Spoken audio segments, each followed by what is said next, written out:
If there's anything special about a man of 28, it's this: you can easily lose yourself in his body, and just as easily in his love. I had been hiding in the crowd for nearly half the night amidst the neon lights and clinking glasses. Several men had approached with drinks offering to buy me one, but I refused them all. My eyes were fixed on only one person. Young and handsome, he moved through the sea of people like Poseidon parting the waves. He stopped before me, glanced at the last sip left in my glass, raised his own, and gently clinked it against the rim of mine. Leaning close to my ear, he whispered, "Shall we go?" An invitation. The DJ changed the track and the dance floor erupted into frenzied movement. I drained my glass, gave him a sit-along glance, and smiled. "Where to?" My question was transparent. He laughed softly. A man of 28, just young enough, just mature enough. His voice sent a faint shiver across my shoulders. I was shamefully, undeniably drawn. He didn't say where, but my body had a will of its own. Fueled by the alcohol, I grew bold. Hand in hand, we went to a convenience store to buy drinks. I picked up a pack of condoms. He glanced at it and chuckled. "Too small." Then he selected another pack and dropped it into the basket. My cheeks burned with shameless color. As we were leaving, I suddenly craved one of those cheap, overly sweet ice creams from the freezer. He bought it for me. We walked hand in hand down the street. The ice cream melted faster than I could eat it, leaving my fingers sticky with cream, a rather pathetic sight. He took my hand, wiped my fingertips clean, then gently kissed them. Sweet. My heart jolted as if electrocuted, pounding wildly. We went to a hotel near the bar. Before the door was even fully open, he was kissing me. I thought I would feel ashamed, but I didn't. I felt pure, unadulterated joy, a long-lost dizziness and heat enveloping me. The young man was tender, his embrace possessive yet safe. It was a perfect night, only when utterly spent, I thought I heard him murmur my name. Ruan, Ruan. Ruan, Ruan. I opened my eyes in the early dawn. The man beside me slept deeply. His voice still seemed to echo in my ears, but it must have been my imagination. He shouldn't have known me at all. Gently, I lifted his arm, slipped out of bed, put on my dress, picked up my heels, and took out my lipstick. In the bathroom mirror, I wrote my number, then turned and left. Like a butterfly, brushing against the morning dew before flying away. That night, Lu Lang took me away from the neon forest, from among the hunters, and he, as it happened, was also my prey. The elevator's polished metal doors reflected my face, calm, solemn, a different person from the night before. Staring into my own eyes, I felt strangely unfamiliar. The last time I'd seen that look was on the operating table, during the implantation procedure. I caught my reflection in the steel tray beside the bed, those same unfamiliar eyes. Like a trapped animal, I never wanted children. My body wasn't suited for pregnancy, yet I'd softened at a man's pleading, sacrificing my own well-being in a desperate bid to hold on to love. The truth is, any love built on sacrifice is ultimately destined for betrayal. My gaze turned cold. The flicker of guilt I'd felt moments earlier vanished without a trace. To be betrayed and to betray in return, that's how the world balances its scales, isn't it? Lu Lang called a little after 7 in the evening, asking to meet at the same bar. Unlike the previous night's black silk dress and heels, I wore a cream-colored square-neck blouse with puff sleeves, a romantic, almost regal style paired with tight denim shorts and Roman sandals. My legs are pale and slender. I knew exactly the visual impact I'd make perched on a bar stool. That was precisely the point. I was deep in conversation with a refined, mature man who was explaining a documentary. It was genuinely interesting, and I listened intently. Just as my drink accidentally spilled on my leg, and he reached for a napkin to help, a hand with distinct knuckles closed around his wrist. I looked up. The young man's handsome face held a cool, dangerous intensity as he glared at me disapprovingly. I shrugged. The other man understood the situation, apologized, and left. Lu Lang didn't create distance. Instead, he stayed close, his clothes even brushing against my shoulder. I tilted my head back to look at him. "Hey, you're giving me a neck ache." Lu Lang cupped the back of my neck with one hand, held my ear with the other, and kissed me. Cheers and whistles erupted around us, while fireworks seemed to explode in my mind. If the me from 10 years ago had met Lu Lang now, I would have been utterly lost in that kiss, cheering him on. But now, I am 35. Lu Lang pulled back, his eyes on me. "I'm Lu Lang. Remember that?" I curved my lips into a smile, grabbed the front of his shirt, pulled him closer, and kissed him back, taking control. After the kiss, we nestled together in a booth. I leaned into his ear and whispered, "Lu Lang, call me G." Lu Lang tugged at my hand, displeased. "Come to my place." I shook my head lightly. "Not tonight. I have plans." His expression darkened instantly. "Playing games with me?" I gently stroked his cheek. "Lu Lang, be good. G will like you more." Then I kissed his earlobe, picked up my handbag, and walked through the crowd. Left behind on the booth seat was a pink Dior Zodiac scarf. Before leaving home, I deliberately spritzed it with my Eau de Merveille's perfume, a youthful, citrusy scent. I loosened it during our kiss, leaving it behind intentionally. I planned not to see Lu Lang for a week. A tangible object to make him think of me was essential. Of course, it was a tactic playing hard to get. But more importantly, my period had arrived. After 2 failed IVF attempts, my body was left with lasting effects. One of them was excruciating menstrual pain, leaving me trembling and confined to bed each month. During these times, my hatred for Lin Hengxing and Song Myok surged with renewed force. That night, curled in bed with a heating pad, the pain in my abdomen and lower back made it impossible to sit up straight. Lin Hengxing called, his tone deceptively gentle as if nothing had ever happened. Ruan, are you unwell again today? Have you eaten? You? Do you need something? I let a hint of a sob creep into my voice. The man who supposedly loved me for 10 years immediately crumbled. Can I come see you? I let the silence stretch before answering softly. Don't hurt Myok's feelings. Then I hung up. I still needed to bide my time. It wasn't the right moment yet. Song Myok and I had been best friends for 20 years. Since middle school, skipping classes together, singing at karaoke, sharing laughter and silly moments. 10 years ago, I moved north for Lin Hengxing. While she became obsessed with a younger student, she disapproved of me moving for a man. I warned her against her hopeless crush on a freshman. We had a huge fight and went our separate ways. Until a year ago, after my second IVF failure, she came to see me. She took care of me for a whole month, cooking soups, watching dramas with me, making me laugh. Our bond quickly rekindled. When I recovered and Myok decided to return home, I was despondent for days. It was Lin Hengxing who suggested, "Why don't we ask Myok to be our live-in assistant?" His reasoning? First, he traveled often, and once I returned to work, we'd both be busy. The house needed managing. Second, I'd been down, and Myok's presence had lifted my spirits. Third, Myok's situation at home wasn't great. She hadn't shared details, but coming to see me was partly an escape. Offering her a job and income would help everyone. I hesitated. But in our neighborhood, only families with 2 or 3 children hire live-in help. Lin Hengxing held me, swaying gently. "You've suffered so much for me. If we're not meant to have children, then for the rest of our lives, you will be my baby. I want an assistant to take good care of you."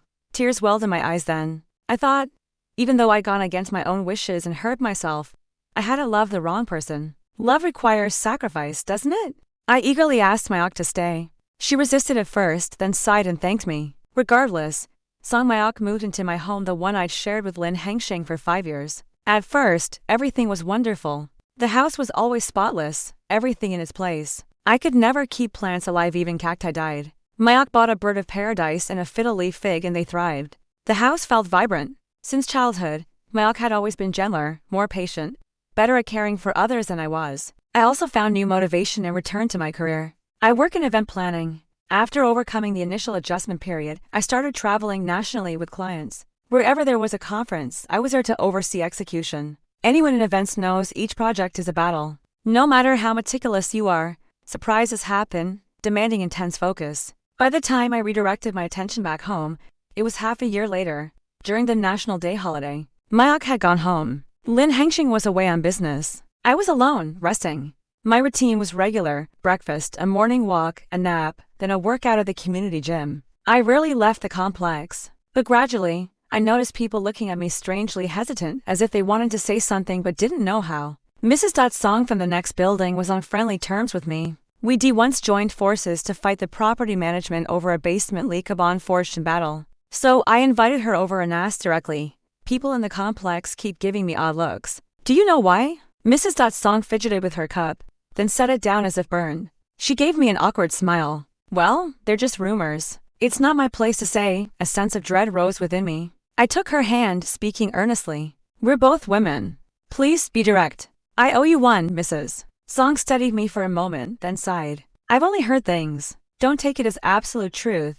But she added, "Don't ignore it either. Just be aware." Apparently, during my business trips, Lin Hengxing wasn't traveling. Instead, he was home with Song Myok, living as a couple. Our neighborhood isn't cheap, but the buildings aren't that far apart. Neighbors had seen Myok walking around the house in tank tops and short skirts, a far cry from her modest appearance around me. They went to movies, exhibitions, strolled through the complex, shopped for groceries, and cooked together. Neighbors grew confused about my relationship with Lin Hengxing. It seemed as if they divorced and he remarried, yet I'd reappear at home a few days later. Then came the strange whispers because I couldn't have children. I brought in someone to bear Lin Hengxing a child. They said he was something else, enjoying the perks of a bygone era right under everyone's noses. After Mrs. Song left, I sat on the sofa for a long time, feeling as if I'd been dunked in ice water chilled to the bone, yet also lightheaded and weak, as if my blood sugar had plummeted. I leaned back against the cushions, then jolted upright as if scalded. Lin Hengxing used to love the sofa for now,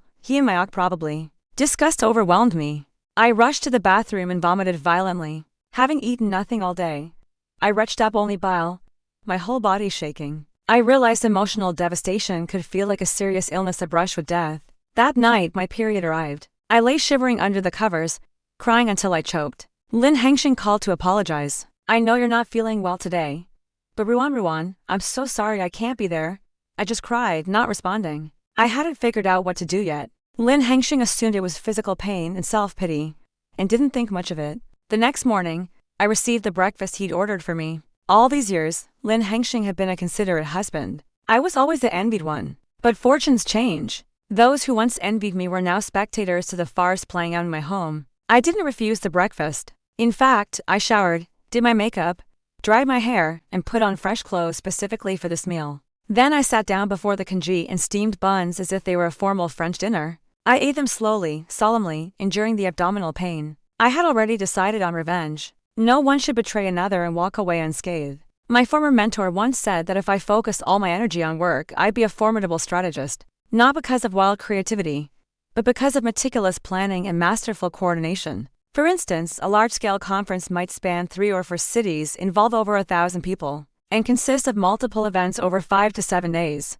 interspersed with media engagements for key guests and highlights. I always managed them flawlessly. I never imagined I'd one day apply those skills to my personal life. But the first step, made without weighing pros and cons, was clear. I would divorce him. At the tail end of the holiday, I specifically told Song Mayok, I'm going to check out an exhibition tomorrow, so I won't be home. But you need to come back, okay? I bought a little goldfish. It won't survive a day without a water change. Mayok promised to return the following evening. Then I discreetly confirmed Lin Hengxing's schedule with his assistant with a little red envelope for incentive, learned his flight arrived the next day, and told the assistant I was planning a surprise, swearing him to secrecy. The guy was tight-lipped and non-gossipy anyway, so he readily agreed. Before leaving, I installed 8 cameras from my company around the house, set them to live stream mode per the instructions, then left with my suitcase. I wasn't going to any exhibition. I checked into a hotel, opened my laptop, and prepared to watch the live show. Around 8 p.m., Mayok arrived home first. She checked every room, confirmed no one was there, took a shower, changed into a sheer lace negligee, and sat in the living room scrolling through her phone. Not long after, Lin Hengxing walked in. He pulled her into his arms immediately. I gritted my teeth and slammed the laptop shut.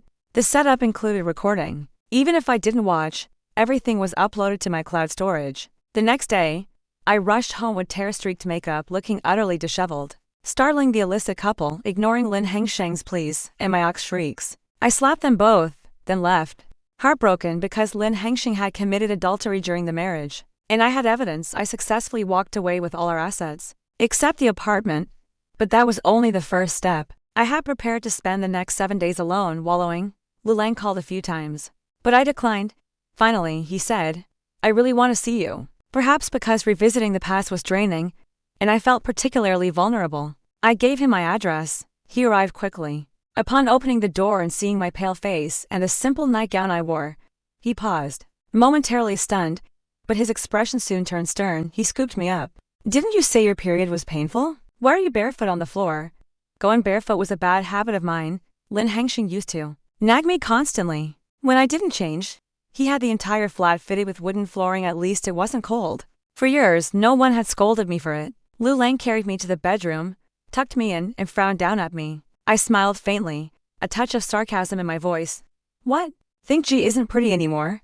He stroked my cheek. If you don't feel like smiling, don't. It looks awful. His concern and care were so nakedly sincere. I suddenly didn't know what expression to wear. Have you eaten? He asked, feeling oddly guilty. I shook my head. He went to the kitchen, then stormed out moments later, holding the takeout containers I'd neglected to throw away. He slammed the door. On his way out, within half an hour, he was back, laden with grocery bags as if moving in. I looked closer. Was that a clay pot? Frowning at my bare legs, he nudged me. "Don't you know you'll get arthritis if you don't keep warm now?" He pushed me into the bedroom, stripped off my clothes, only to dress me in a t-shirt and sweatpants. So a man had finally undressed me just to put more clothes on me. I sat at the breakfast bar watching Lulang cook. Outside, the city lights began to twinkle. My flat felt bright and warm. Fresh-cut flowers he brought sat on the table. Chicken soup simmered gently in the clay pot.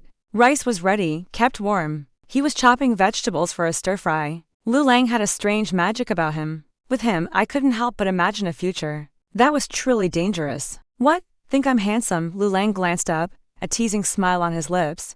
"Yes, I think you're very handsome," I said, propping my chin on my hand, giving him a meaningful look. Lulang shot me a warning glance. "Don't start something." His cooking skills were surprisingly good. We sat at the dining table to eat. He served me a bowl of soup. "Drink it slowly."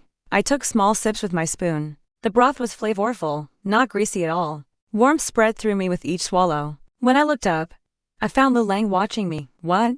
Think I'm pretty?" Lulang smiled. "You remind me of a cat. Sometimes all claws, sometimes harmless. When you're petted just right, you purr with enjoyment." I set down my half-empty bowl. "Don't assume you understand G so well." Lulang picked up my bowl. As he passed, he ruffled my hair firmly. "How old are you, acting so world-weary?" I took a deep breath, considering the quality of the meal. I let his insubordination slide. Lulang did the dishes and mopped the floor before leaving. At the door, he paused. Hand on the frame. "Can we meet again?" I leaned against the door, watching him. "Why?" He actually thought for a moment, then said seriously, "For meals, movies, shopping, boring." "Oh." He sounded genuinely disappointed. So I added, "We'll see if there are any good films." His mood lifted instantly. He kissed my forehead and laughed like a schoolboy in love with irrepressible delight and happiness. A far cry from the man who deep-pinned me to the bed and kissed me breathlessly a week ago. But I knew I was one step closer to my goal. He wanted to date me, not just sleep with me. That meant he wanted to formally pursue a relationship in the context of real life. This was the second step in my plan. When Song Mayok and I parted ways 10 years ago, she was obsessed with a freshman. From his military training marches to his basketball games, she dragged me back to campus to watch every single one. She bribed to younger students to keep her updated.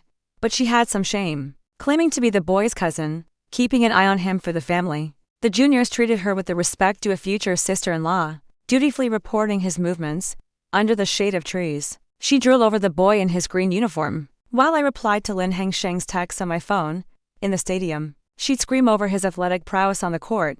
While I replied to Lin Hengsheng's texts, in the classroom, she'd stare at the back of his head, dreaming up names for their future children. While I replied to Lin Hengsheng's texts, I was having a long-distance relationship while accompanying Mayok and her unrequited crush. I knew exactly how deep her obsession ran, so I had someone look into what became of that freshman. He turned out well, worthy of all that admiration. He studied abroad after graduation. Even before returning, he'd made a name for himself as a concept artist. Upon returning, he was heavily recruited by major gaming companies. Yes, that freshman was Lulang. I knew Mayok's crush hadn't ended because she still followed and liked his posts on social media.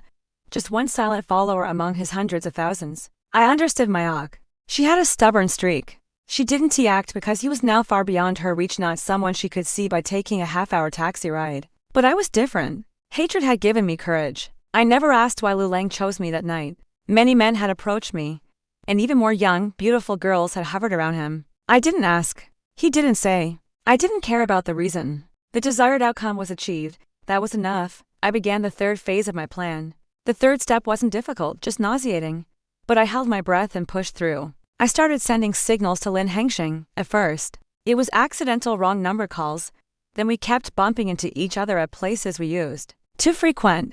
Within a month, we were on friendly enough terms to occasionally share a drink. Lin Hengsheng let his guard down, evidenced by him starting to complain about Song Mayok to me. My show of understanding and apparent lack of resentment completely disarmed him. Mayok's strengths were her gentleness and attentiveness. Whenever he returned home, there was always hot soup or noodles for supper. She'd even draw his bath. She cared for him meticulously, even enjoying acts I had refused. But while Mayok was a comforting presence at home, she became awkward and silent in social settings, at gatherings with friends. She had no professional insights, didn't understand investments, wasn't versed in art, couldn't appreciate wine, disliked fine dining. All the aspects of Lin Hengsheng's preferred lifestyle were foreign to her. Old friends were baffled by his choice. If he wanted a change, why not just have a fling? Why go through a messy divorce, gradually? Lin Hengxing began doubting his own decision. He wanted to reconcile, constantly expressing regret and guilt. But that wasn't my goal. I wasn't in the business of recycling trash. I wanted to send a message to Song Mayok. For instance, the lipstick I deliberately forgot in the passenger seat crevice. Calling Lin Hengxing over on her birthday to fix a pipe I'd purposely tampered with kindly, suggesting he save my number under Xiaozhang. But he'd always step out to take Xiaozhang's calls. These were covert, unmistakable declarations of war from one woman to another. Song Mayok did not disappoint. She soon made her move. The result? I smoothly received their wedding invitation. According to mutual friends, Song Mayok had secured her position by getting pregnant. After all, the trouble Lin Hengxing put me through for a child. How could he refuse now that Mayok was pregnant? Mayok called me personally, my dear. I hope for your blessing. I said, of course, I'll be there. There was a popular Korean drama for a while. Something in the Rain, Pretty Nuna Who Buys Me Food. I never watched it, only heard it was a sweet Nuna romance. I wondered if in Lu Lang's eyes I was such a character. We often went to restaurants together or bumped into each other at nightclubs, sometimes spending the night. Only now we stayed at my place or his. We hadn't defined the relationship, seemingly both enjoying the ambiguity and thrilling tension. I was growing impatient, the wedding was imminent. But I knew if I made the first move now, Lu Lang might pull away completely. This was a game of who blinks first. Whoever grew anxious, lost. Whoever fell deeper, lost. But I couldn't do nothing. Lu Lang had developed a habit of spending Friday nights at my place. If I was busy, I'd tell him in advance. It had become an unspoken rule. That Friday, knowing he'd come, I dressed up. I wore the same black bodycon dress from our first meeting, diamond studs and a necklace, my long wavy hair loose over my shoulders. Lu Lang once said I looked like a siren this way, able to enchant. So when he opened the door and saw me, he assumed I'd dressed up for him. He smiled and leaned in for a kiss. I pushed him away heartlessly. Don't. You'll ruin my makeup. Only then did Lu Lang notice my heels and handbag. His expression turned neutral. But I knew he was angry. You're going out. You didn't tell me. I noticed the bottle of wine in his hand and patted his cheek appeasingly. Sorry, I forgot. Lu Lang sighed. All right. What time will you be back? I'll wait. I checked the time. Round 10. Probably. Oh. He started changing his shoes to come inside, then asked casually, what for? Standing in the doorway, I gave him a radiant smile. A blind date. I caught his stunned expression before gently closing the door. I did go on a blind date, a finance professional introduced by a friend, an overseas returnee. A senior executive, well-spoken, gentlemanly, with shared interests. If the timing were different, I might have genuinely considered him.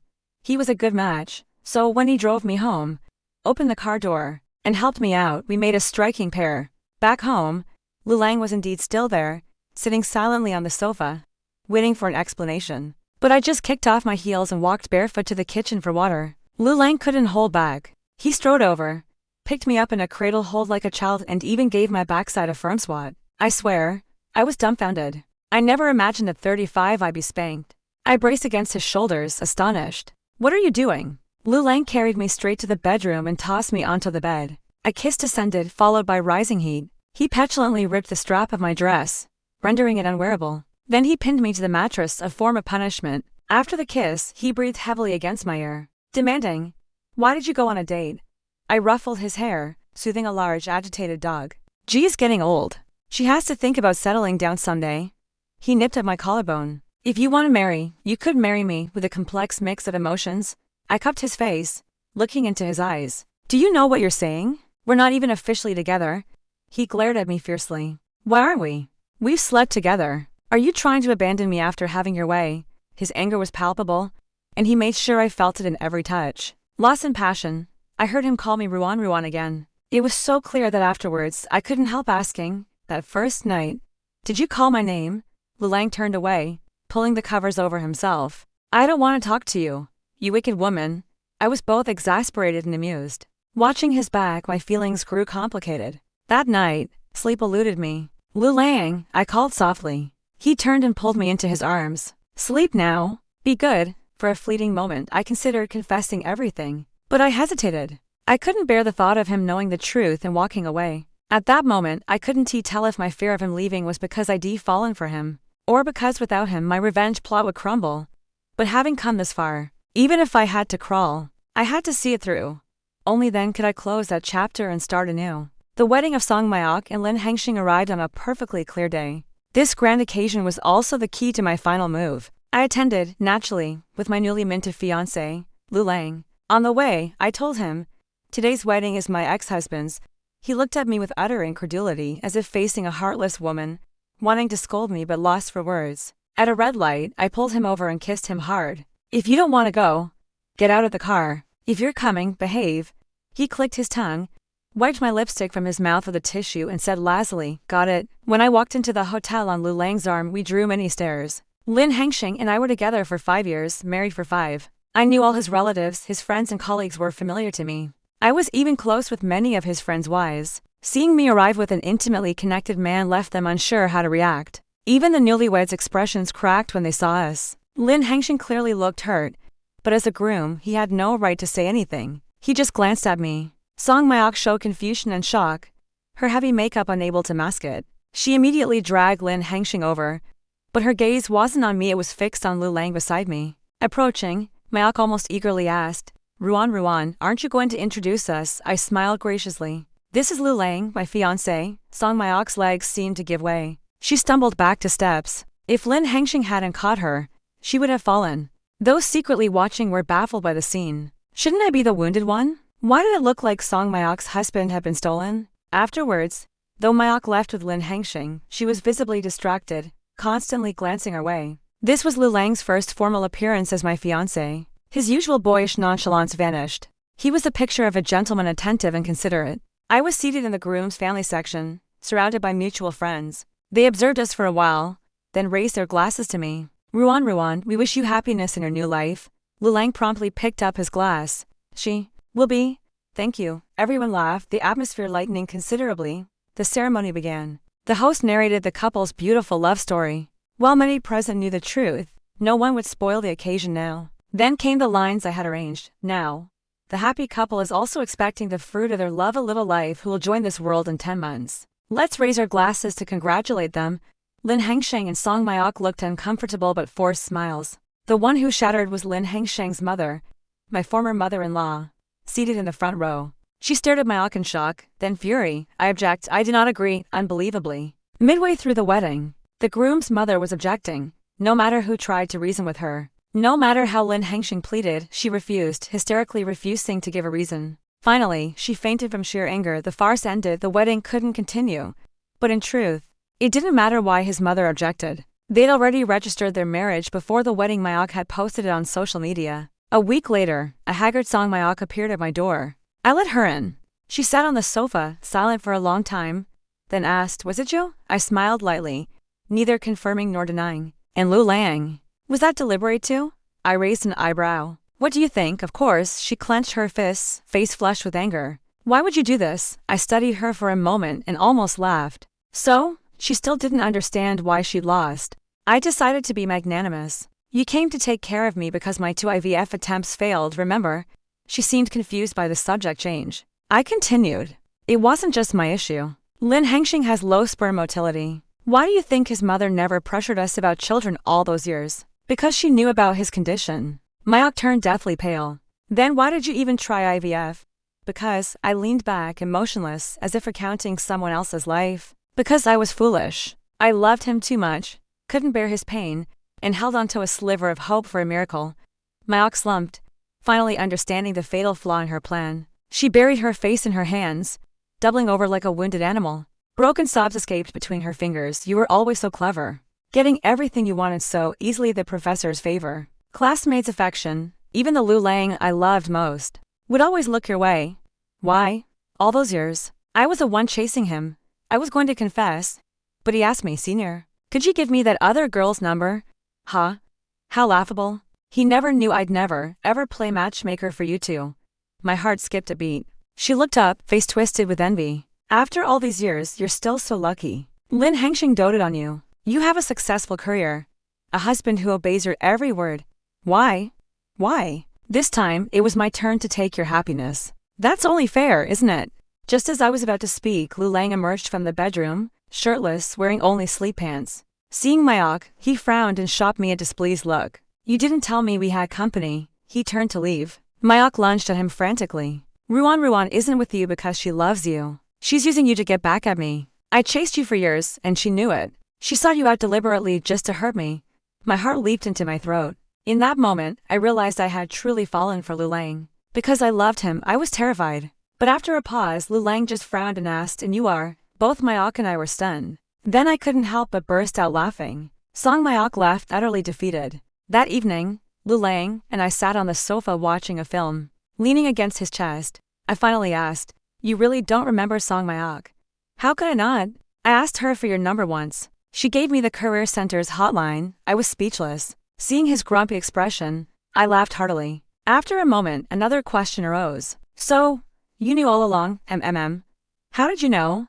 "HMPH. So that first night, you recognized me. Did you think just anyone could take me home?" My heart softened. I turned and wrapped my arms around his waist. "Don't be angry with me." Lu Lang lifted my chin and kissed me. "Then be nicer to me, G." At the time, I didn't know that years later, as Lu Lang and I walked down the aisle, our wedding video would play. It showed photos I'd never seen before me at 25, sitting in various spots around campus. Smiling, lost in thought, looking down at my phone, that first encounter, absent from my memory, was him on a bicycle accidentally knocking me over as I waited for Mayok, then taking me to the infirmary. I hadn't heard his racing heart, hadn't noticed his gentle gaze. Later, when I went north for Lin Hengxing, he searched the entire campus for the senior he'd fallen for at first sight, the one he wanted to be responsible for, unbeknownst to me. In a parallel timeline, he had loved me for many years, then he waited for his chance and walked back into my life. That night of our reunion, "Hey, handsome, going to buy me a drink?" came out without any money? Yet another girl walked away defeated. The man his colleagues criticized for being clueless about romance, Lu Lang, despised these kinds of places. If his boss hadn't insisted repeatedly, he wouldn't have forced himself to sit through this absurd team-building night out. Upon hearing he'd agreed, the company even tweeted about live streaming the nightlife of Godlu. Ridiculous, Lu Lang thought to himself. Finally, as it grew late, Lu Lang drained his glass and said to the person beside him, "I'm leaving." A colleague tried to persuade him to stay but knew his temperament, that he'd lasted this long was a miracle. Besides, with so many beautiful girls asking for his number, something others would celebrate, Lu Lang only grew more irritable. His handsome face was practically icy, so the colleague nodded. "All right, I'll let the boss know." But when he looked up, Lu Lang was still standing there, his gaze fixed intently across the room. The colleague followed his line of sight and whistled softly, teasing. Well, the iron tree blooms, so our Godlu prefers a Nunotype." What he didn't know was the tidal wave of joy crashing over Lu Lang. He'd searched for her for so many years, and there she was, right where the lights were dimmest.